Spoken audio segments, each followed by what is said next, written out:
नमस्कार मित्रों, मैं अजीत कुमार यादव एक बार फिर से अपने गोट फार्मिंग चैनल पर आपका स्वागत करता हूं। आज मैं वीडियो में आपको बताऊंगा कि हरा चारा के विषय में कैसे खिलाना चाहिए, क्या तरीके होते हैं, क्या नुकसान होता है और कैसे नुकसान नहीं होता है, कैसे हरा चारा देना चाहिए, इसके क्या फायदे होते हैं, इसके क्या नुकसान होते हैं, ये सारी चीज आज मैं इस वीडियो में एक्सप्लेन करूंगा। क्योंकि हरा चारा जो होता है उसका महत्व क्या है बकरी पालन में, अगर सही तरीके से यूज करें तो बेटर है, अगर गलत तरीके से यूज करें तो बहुत बड़ा नुकसान भी हो सकता है। तो देरी न करते हुए मैं वीडियो को स्टार्ट करता हूँ और बताता हूँ आपको कि कैसे आपको हरा चारा यूज करना है, कैसे खिलाना है, क्या तरीके होते हैं, क्या नुकसान होता है, क्या फायदा होता है। तो इसी के विषय में मैं आज वीडियो में बताऊंगा आपको। तो चलिए मैं वीडियो को स्टार्ट करता हूं।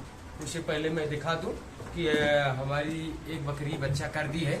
अभी 6 बकरियां और बच्चा करने को हैं, जिसमें 2 क्रॉस ब्रीड के बच्चे आ गए हैं, जैसे आप देख सकते हैं। इस केज में मैं रखा हूँ, उस साइड में है, थोड़ा आपको वीडियो में शायद दिखाई कम पड़ रहे होंगे, लेकिन 2 बच्चे हैं, ये कल के जन्मे बच्चे हैं। तो इसी तरीके से अगर फार्मिंग आप सही से करते हैं तो आपका जो फार्म है वो बिल्कुल रन करेगा और इसमें आते आते आप बहुत सारी रकम इसमें इकट्ठा कर सकते हैं। लेकिन सही तरीके से सॉलिड अगर परिश्रम इसमें करते हैं, मेहनत करते हैं, तो इसमें ये बिजनेस जो है ये बहुत सॉलिड पैसा देगा दोस्त। इसमें पैसे की तो कोई कमी ही नहीं होगी। लेकिन अगर आप सही से परिश्रम करेंगे तब, हवाबाजी अगर नहीं करना है, इसमें मेहनत करना है, परिश्रम करना है। तो चलिए मैं आज आपको हरा चारे के विषय में बताऊंगा कि कैसे हरा चारा खिलाना होता है, कैसे उसको सही तरीके से खेतों में लगाना होता है और कैसे खिलाना होता है। तो सबसे पहले मैं, गर्मी का मौसम चल रहा है तो गर्मी के विषय में बात करूंगा। तो इस समय जो हरा चारा होते हैं, जैसे सुपर नेपियर हो गया, दशरथ घास हो गई, जो कि मैं अपने खेतों में लगा के रखा हूँ, सुपर नेपियर भी लगा के रखा हूँ, और ज्वार जो है, ये सारी चीज मैं लगा के रखा हूँ। अब इनको कैसे कटिंग करके ला के देना होता है, किस तरीके से देना होता है, अगर उस तरीके से नहीं हम आप देते हैं तो क्या नुकसान हो सकता है, तो इसी के विषय में मैं आपको बताऊंगा।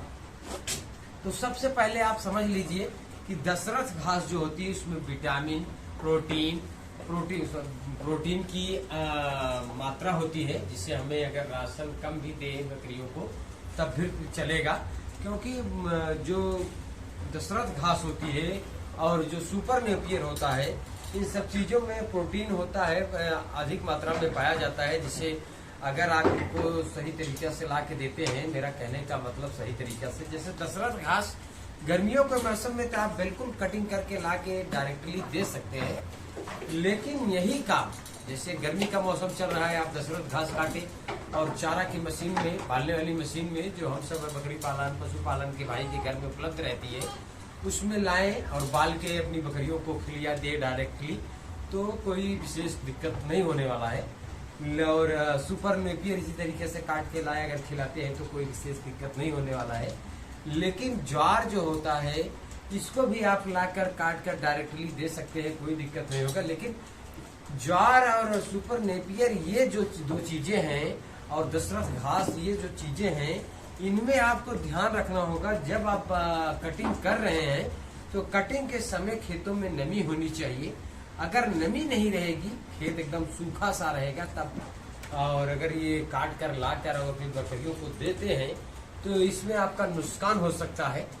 और इसी तरीके से जो हरी घास होती है, जैसे ठंडियों में होती है, तो ठंडियों में होती है बरसेम, जई और मक्खन ग्रास और एक अल्फा, ये सारी घासें होती हैं, जो कि हमें आप अगर बकरी पालन कर रहे हैं तो लगा कर रखना होता है। क्योंकि अगर हम घास सभी प्रकार की लगा के रखते हैं और कटिंग करके अपनी बकरियों को खिलाते हैं, तो इससे हमें फीड कॉस्ट, जो खर्च आता है खिलाने का, वो बिल्कुल कम हो जाता है और बकरियां हमारी भी स्वस्थ रहती हैं। तो ठंडियों में हमें खिलाने का तरीका बिल्कुल अलग कर देना है। इस तरीके से नहीं खिलाना है, क्योंकि अगर इस तरीके से खिलाएंगे तो ठंडियों में हमें बहुत बड़ा नुकसान हो सकता है। तो ठंडियों में कैसे आपको खिलाना है, जैसे आज हम चाहे अल्फा अल्फा लगाए हुए हैं या बरसेम घास लगाए हुए हैं या मक्खन ग्रास लगाए हुए हैं या जई बोए हुए हैं या बरसेम बोए हुए हैं, तो इनको हमें खिलाना कैसे है। जैसे अगर आज हम कटिंग करते हैं, चाहे अल्फा अल्फा की करें या बरसेम की करें या जौ की करें, जिस चीज की कटिंग करते हैं उसको आज हम कटिंग करके ले जाके जहां हम उसको बालेंगे या कटिंग करेंगे, छोटे छोटे टुकड़े में बनाएंगे, वहां पर रख देंगे। उसको आज हमें कटिंग नहीं करना है, उसको हम कल कटिंग करेंगे। क्योंकि देखो ठंडियों में मॉइस्चर ज्यादा होता है, नमी ज्यादा होता है, तो हरे चारे में भी ज्यादा नमी रहेगा, तो वैसे ही नमी रहता है। और दूसरे ठंडी के मौसम में और ज्यादा हो जाता है। तो उससे जैसे हम अगर आज काट कर कल देते हैं तो उसमें नमी थोड़ा कम हो जाता है। तो इससे हम जब पशुओं को अपने बकरियों को अपने खिलाते हैं तो उनसे कोई दिक्कत नहीं होता है। और डायरेक्टली अगर काट के खिलाते हैं तो उसमें दिक्कत ये होता है कि जैसे लूज मोशन हो जाएगा, बकरियों को सर्दी हो सकती है, खांसी हो सकती है नमी के ज्यादा कारण। तो ठंडियों में हमें एक दिन कटिंग करके रख के बाद दूसरे दिन खिलाना होता है, तो इससे उसमें नमी कम हो जाएगी। और हरा चारा बिल्कुल अब बकरियों को खिलाना चाहिए, क्योंकि अगर हरा चारा हम नहीं खिलाएंगे तो बकरियों का स्वास्थ्य नहीं ठीक रहेगा। बकरियों को जो फीड कास्ट आता है उसमें हमको ज्यादा खर्च आएगा, जिससे हम बकरी पालन में बैठ जा सकते हैं या ज्यादा खर्च कर सकते हैं, तो जिससे हमें मुनाफा होने का कम चांस रहेगा। तो इसलिए हरा चारा की व्यवस्था ज्यादा से ज्यादा करें। और क्या फायदे होते हैं, क्या नुकसान होते हैं, ये सारी चीज मैं इस वीडियो में बताया।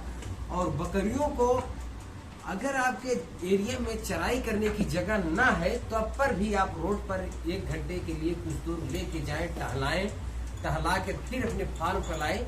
इससे बकरियों का स्वास्थ्य और जो मन होता है वो एकदम बढ़िया से हिसाब से कहें आप, जो बहल जाता है। और बकरियों को थोड़ा टहलना घूमना हो जाता है फार्म से। जैसे हम आप एक ही जगह रहते हैं तो जीव उगने लगता है, तो कहीं ना कहीं चले जाते हैं या घूमने चले जाते हैं तो थोड़ा सा मन बदल जाता है। तो उसी तरीके से अगर हम अपने फार्म पर बकरियों को करेंगे और बकरियां बाहर जाएंगी, थोड़ा ताजी हवा में ताजी हवा लेंगी और थोड़ा उनका मन बहलेगा और टहलेंगी, तो उनका डाइजेशन भी बढ़िया रहेगा। तो ये सारी चीज अगर आप करते हैं तो आपका बकरी फार्म बिल्कुल रन करेगा। और 15 से 20 लाख रुपए तक आप अगर परिश्रम करते हैं तो 100 बकरी अगर आप रखते हैं तो इतना पैसा आप बिल्कुल कमा सकते हैं। लेकिन आपको इसमें पूरी जानकारी होनी चाहिए कि हमको, जैसे मैं बताया कि हरा चारा में क्या फायदा होता है, क्या नुकसान होता है, कैसे खिलाना चाहिए, कैसे नहीं खिलाना चाहिए। ये सारी जानकारी आपको रहेगी तभी आप बकरी पालन में सक्सेस हो पाएंगे। तो दोस्त एक छोटा सा वीडियो था। अगर वीडियो पसंद आए तो लाइक करें, सब्सक्राइब करें। बस आज के लिए इतना ही, फिर मिलते हैं नेक्स्ट वीडियो में। तब तक के लिए नमस्कार, धन्यवाद।